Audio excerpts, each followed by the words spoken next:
Rebellion leaves us in a condition that we call depravity, total depravity. Every part of our character and every part of our existence is compromised in some way or another by the consequence of our alienation from our good Creator. As we see in these primordial narratives through Genesis 11, and as we also see in the book of Judges, where it says, "In those days in Israel there was no king, everyone did what was right in his or her own eyes." When we follow our instincts, chaos results because we are resisting the governance of our true king. This is not only true on a personal scale, it's true on a cultural scale. Our cultural sensibilities structure evil and disorder on larger social scales. So it's not just my soul or my person that's fallen. My culture is fallen. My people are fallen. And this is true even on a cosmic scale, in what the New Testament likes to call the world. The world is the grand conspiracy against God's kingship. Genesis through chapter 11 show us mired in a problem of our own making that we are helpless to get out of. Rules are necessary in an arrangement like that, but as we later see with Israel's Torah, with the covenant of Moses, rules to restrain evil can't actually solve the problem of our unrighteousness. So self-expression just reproduces the problem. And as we've seen, rules create their own set of problems, especially when sin co-opts them and manipulates them. What about rights prescription? What about virtue? Will that save us? In our fallen condition, virtue's benefits are real, but they're severely limited in what they can actually deliver. They certainly can't deliver us. One big reason for virtue's limits is its scarcity. It has to be comprehensive. You have to have the whole list of virtues. And also, the raw material, as well as the finished material for virtue, seems to be in tragically short supply. Let's start with how virtue needs to be comprehensive. One weak link destroys a whole chain. One vice in an otherwise talented, admirable person can constitute a tragic flaw. And the classical tragedies usually root that tragic flaw in pride. And the pride spurs even from the character's own strengths, which become occasions to make too much of him or herself. And that one character flaw destroys the whole person. Virtue has to be comprehensive to lead to true human flourishing. If I have courage, if I have temperance, if I have wisdom, but I lack justice, I am a tyrant. I am a terror. This may be why in the stories we tell, in the films that we watch, sympathetic tragic heroes outnumber melodramatic Hollywood villains, as well as archetypical Hollywood heroes like Superman. These sympathetic tragic heroes are ambiguous, right? We like stories nowadays where some flaw in a character jeopardizes the whole happy ending because that one flaw might take down the character and take down the victory. Virtue also needs some raw material to work with, and people display unequal, inborn propensities, potential, which resists change. You can't just turn an average person into a genius. Now, some moral propensities are more widespread. It probably is easier to turn an average person into what we call in our culture a good person, someone who's a decent human being who has decent relationships with others. Still, Aristotle is not after a good average society. He's after human excellence. And there aren't many examples of human excellence because there isn't a lot of excellent human potential. Evolutionary biologist E.O. Wilson liked to use the metaphor of undeveloped film. He said, you can overdevelop or underdevelop a piece of exposed film, but you can't turn that picture into a picture of something else. I know many of you have never seen photographic film, but the metaphor still works in the digital age. Let's say I take an average picture, and in post-production I want to make it great. Well, I can only make it so great depending on things like the original resolution, the original lighting, and so on. Human beings are like that. There's only so much you can do with us. And truly virtuous people like Chesley Sullenberger, the pilot that N.T. Wright mentions, are rare. He became the Grand Marshal of the Rose Parade in my hometown of Pasadena. There's only a few of those kinds of people in the world who become that kind of moral hero. Is natural scarcity the only reason for this and the need for virtue to be comprehensive? Or is sin playing a role as well? Well, Christians say, yeah, sin is playing a role. Paul, John, later figures like Augustine and Martin Luther, and so many others, all following the Psalms, root our failure not just in unrealized human potential, but also in something that's fundamentally wrong in the world and that needs to be set right in ways that we are just not equipped or maybe even aware enough to do. Sin and depravity have left us in a situation that calls for more than decent human beings. We need rescuers. We need something superhuman. So while cultivating virtue in a widespread, above average way is certainly going to make life better, in fact a lot better, it isn't really going to solve our deepest ultimate problem. So what can be done? Well, the first 11 chapters of Genesis show the limits of what can be done, apart from what God starts doing in Genesis 12. The measures that God takes against evil in those first chapters show that the ultimate restraint against sin and depravity is the threat and the reality of death. As Genesis 3:19 says, "Dust you are, and to dust you will return." But that's not the only consequence of sin that God measures out in these chapters. God expels the man and the woman from the garden, and that displays a different wage of sin, a different consequence, that of dispossession, where we lose what we were given, and repossession, where God takes back what is God's. He protects the tree of life with an angel with a fiery, ever-turning sword. Dispossession and repossession is one of the consequences of sin. And there's a third way that God handles sin and depravity in these chapters, by dispersing us. God's words to Cain after Abel's murder make Cain a wanderer on the earth. Not only is the land alienated from him, he is alienated from others. So dispersal is a consequence of sin and depravity, which limits its cost. Likewise, when God confuses the tongues of human beings and the nations disperse to cover the earth, that consequence of dispersal and really disposal is a way that God treats the problem of depravity, by deconcentrating human power. If God's goals for creation were in green, exaltation and life and fruitfulness, these three consequences of sin that you already see in the primordial narratives represent the lack or the failure of those goals to be attained. Instead of exaltation, it's absence, shame and dispossession. Instead of life, the grave and death. Instead of fruitfulness and honor, disposal and dispersal. Take a look at this chart, starting on the left, where old creation was full of potential, colored in yellow, and where God blessed human beings by making us in His image, enjoying unique relationships with God, with one another, with all creation, with ourselves. Well, look at what these three consequences dispensed in these early chapters demonstrate about what sin and depravity do. They take us off the mark. Sin is missing the mark, right? They take us off the course that leads to exaltation and life and fruitfulness. We miss those three things. Instead of gaining the exaltation of sharing God's likeness, His own glory, as His imaged servants, we become dispossessed, and our stuff and sometimes ourselves become repossessed by the God who can no longer trust us with them. Instead of inheriting life from that tree of life, in fact, eternal and abundant life from the tree of life Himself, Jesus Christ, the second person of the Trinity, we return to the dust from which we were taken. We enter the grave. Sin brings death, the absence of life. We're made to be fruitful and to make the earth fruitful. Sin and depravity robs the earth of that fruitfulness because it strips us of our fruitfulness. And the consequence has to be that we are disposed of, or at the very least dispersed, deconcentrated, disempowered. You will see these three consequences develop into full-blown destinations for sinners.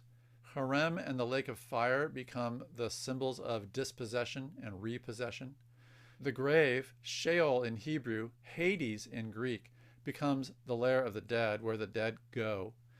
And a place of disposal where useless things are put becomes Gehenna, Jerusalem's city dump, where trash is taken out to be incinerated.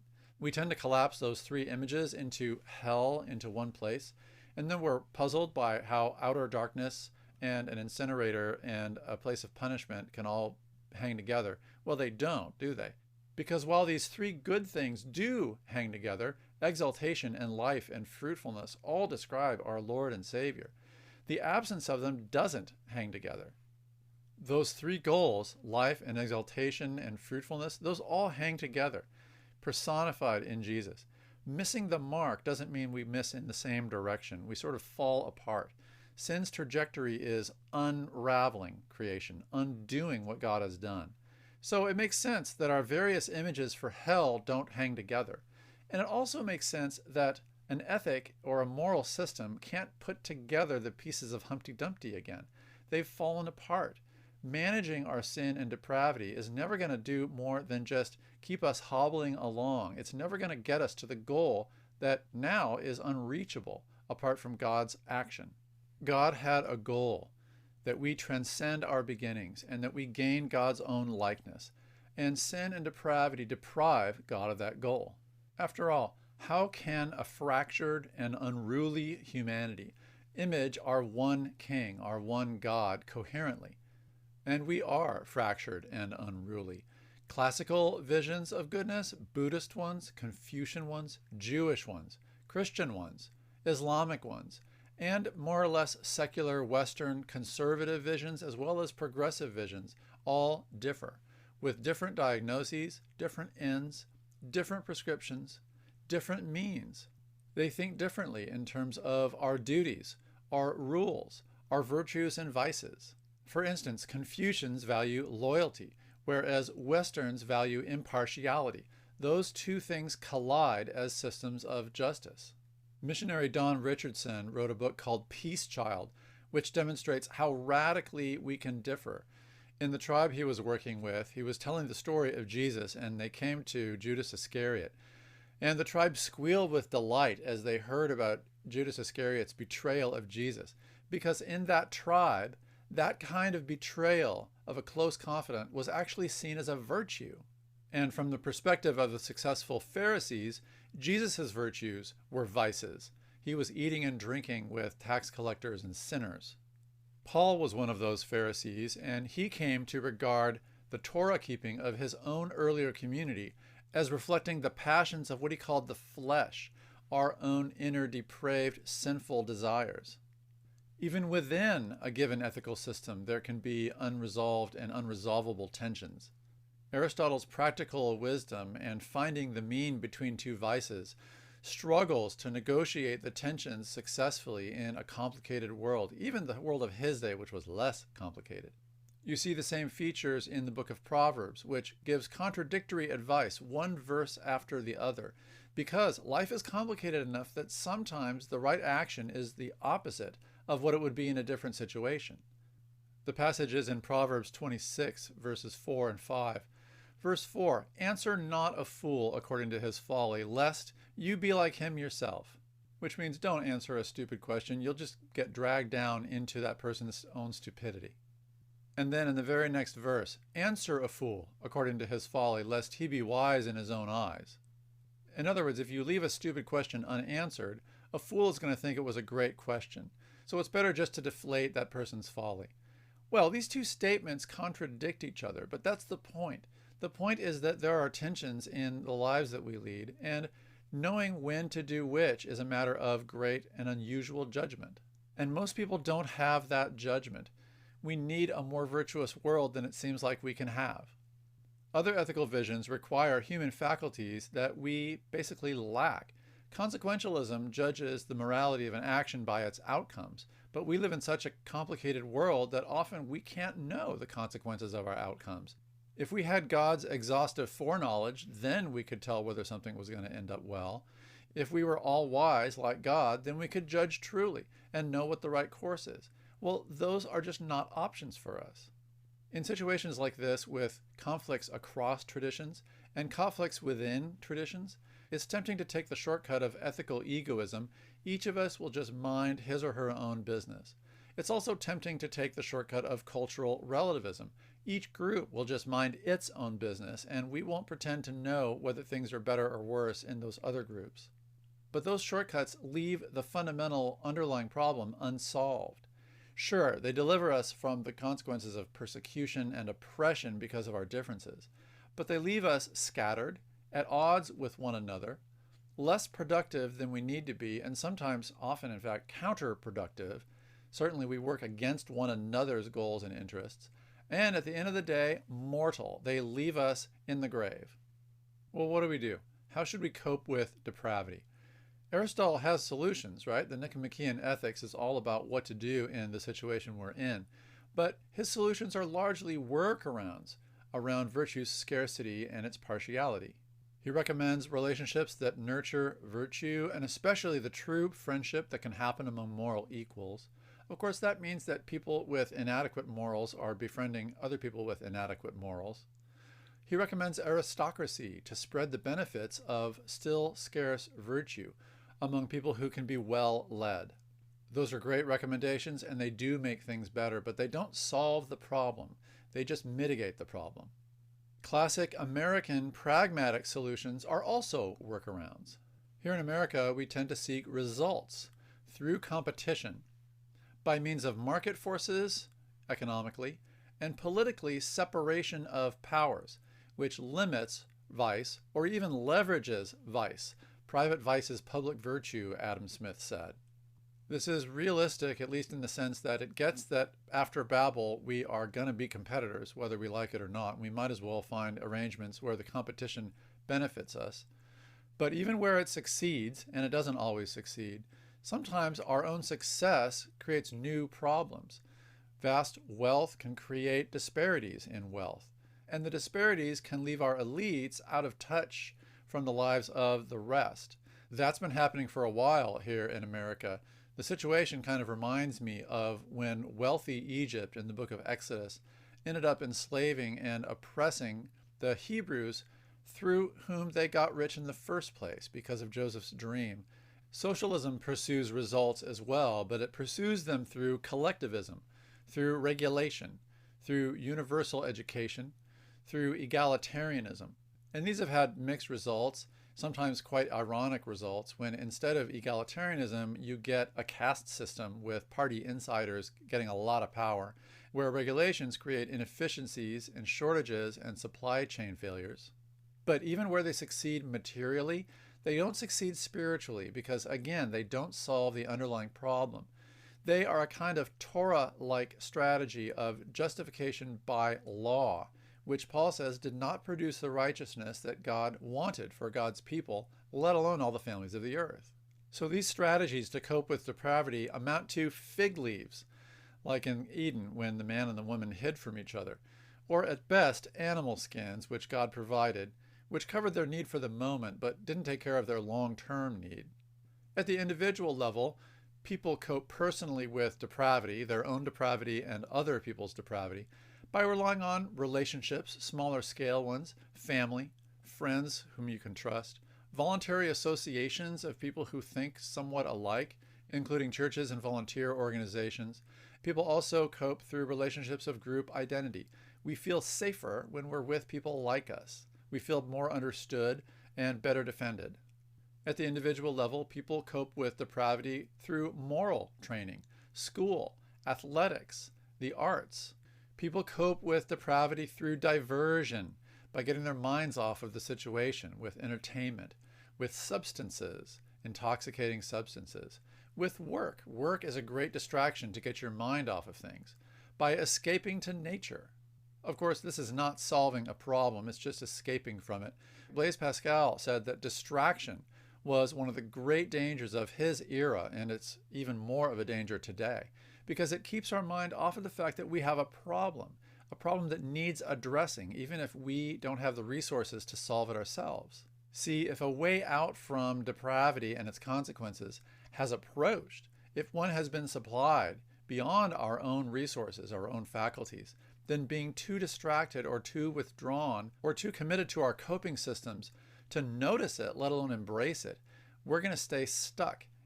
A few more personal coping strategies. There's detachment. Just put some emotional distance between me and my predicament, or even withdrawal from the structures that seem to be hurting us. And religious detachment and religious withdrawal can be a coping strategy too, and not a healthy one. Existential self-expression is another coping strategy. In the face of depravity, we can just make our mark. We can tell our story, maybe in a way that's depraved, maybe in a way that's resisting that depravity. Either way, the self-expression can be a coping strategy. Well, I mentioned earlier that Ecclesiastes follows Proverbs for a reason, and Ecclesiastes sees through all of this, all of it. All of it's pointless, all of it's vanity. So do Ecclesiastes minded successors like Soren Kierkegaard or Peter Kraft. These coping strategies can make things better, sometimes generally and lastingly better, like the right economic and political system, sometimes just temporarily better, like substance abuse or a vacation or emotional detachment. But they won't lift us out of the grave. They don't remedy our true fruitlessness. Even the things that we produce aren't satisfying. They don't yield security or exaltation. Jesus said, don't put your treasure where it can go away, where a thief can steal it, or where rust or a moth can consume it. And they certainly don't lift us out of the grave. None of them gives us life that outlasts death.